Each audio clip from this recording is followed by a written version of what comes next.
चाकसू के कॉलेज में हिजाब पहनकर पहुंची है छात्रा। लोगों के टोकने पर बहस शुरू हो गई। सीसीटीवी में बुर्का पहने छात्रा दिखी, जैसा कि आप तस्वीर में देख पा रहे हैं। जयपुर के चाकसू में हिजाब पहनने पर यह विवाद है। तो बड़ी खबर इस वक्त हम आपको दिखा रहे हैं। जयपुर तक पहुंच गया हिजाब का विवाद। सीसीटीवी में बुर्का पहने छात्रा दिखी, जिसके बाद वाद विवाद हुआ।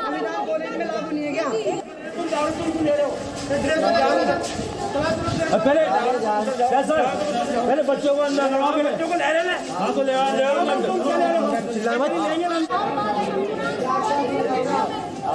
अरे कहीं आदमी रोका क्यों है? यूरी बहुत पैर लगे रे मैडम। अबे संविधान हर जगह लागू कर दिया है। संविधान के कॉलेज में मना करता है क्या? नहीं, पहले मेरी बात। तो ये वो सीसीटीवी फुटेज जिसका जिक्र किया जा रहा है। चाकसू का कॉलेज है, जहां पर छात्रा छिपकर जा रही थी और लोगों के टोकने पर ये देखिए, ये छिपकर जा रही थी, इसलिए विवाद हुआ है। और फिर लोगों के टोकने पर वाद विवाद शुरू हो गया, बहस शुरू हो गई। जो तस्वीरें अभी थोड़ी देर पहले हमने आपको दिखाई, चाकसू का कॉलेज है और ये छात्रा छिपकर जा रही थी, उसके बाद वाद विवाद हुआ है। अबे संविधान हर जगह लागू कर दिया है। संविधान के कॉलेज में मना करता है क्या? नहीं, पहले मेरी बात। संविधान कॉलेज में लागू नहीं है क्या?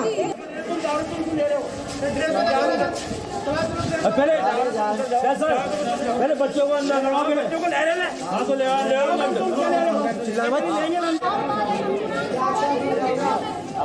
अरे कहीं आदमी रोका क्यों है? यूरी बहुत पैर लगे रे मैडम। अबे संविधान हर जगह लागू कर दिया है।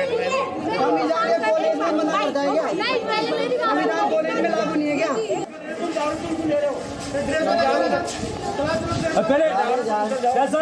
पहले बच्चों को अंदर करवा के बच्चों को ले लेना, हां तो ले आ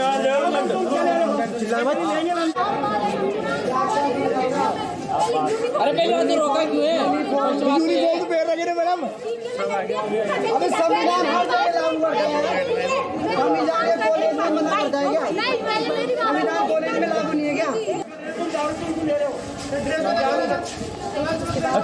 ये वाद विवाद शुरू हुआ है और उसी से जुड़ी हुई तस्वीरें हम आपको यहाँ दिखा रहे हैं। सीसीटीवी फुटेज में जो आया वो भी आपको दिखा रहे हैं और किस तरह से वाद विवाद हुआ है वो भी हम आपको दिखा रहे हैं। हमारे साथ मारिया जी है। मारिया जी, जो थोड़ी देर पहले निगत अब्बास सवाल उठा रही थी, जो कह रही थी कि जो रूढ़िवादी हैं, जो लड़कियों को बेड़ियों में बांधना चाहते हैं, उनके खिलाफ आवाज उठाई जानी चाहिए या उनके सामने सरेंडर कर देना? बिल्कुल आवाज उठानी जानी चाहिए। और ये डिसाइड कौन करेगा कि हमको बेड़ियों में किसने बांधा है या नहीं बांधा है? क्या ये आप डिसाइड करेंगे या हम डिसाइड करेंगे? ये तो हम डिसाइड करेंगे ना। जब हम कह रहे हैं कि हम इंडिपेंडेंट है, हमें किसी ने फोर्स नहीं किया ये पहनने के लिए, या हमारी मर्जी से हम खुद पहनते हैं, तो फिर आप लोग कौन है जो हमको डिक्टेट कर रही है कि हम बेड़ियों में हैं, हमको बेड़ियों से मुक्त कराने वाले आप आएंगे और हमें बचा कर ले जाएंगे? हमको किसी चीज से रोका नहीं है इस हिजाब ने। और इतने सदियों से ये हिजाब हम लोग पहन रहे हैं। जी मारिया जी, ये आप और हम का डिवाइड आप क्यों क्रिएट कर रही हैं? ये आप और हम का डिवाइड क्यों क्रिएट किया जा रहा है? क्योंकि आप जब हिजाब की बात कर रहे हैं, तो मैं हिजाब पहनी हूं और जो नहीं पहने हैं वो लोग मेरे लिए कैसे डिसाइड करेंगे कि मैं बंदिशों में हूं या नहीं हूं? क्योंकि ये कहा जा रहा है ना कि हम जेंट्स की पैट्रियार्कल सोसाइटी है और हम बंदिशों में हैं। वो बंदिशों में तो हर कौम की औरतें हैं इंडिया में, वो तो हमको सबको बचाना है, उन बंदिशों से निकालना है।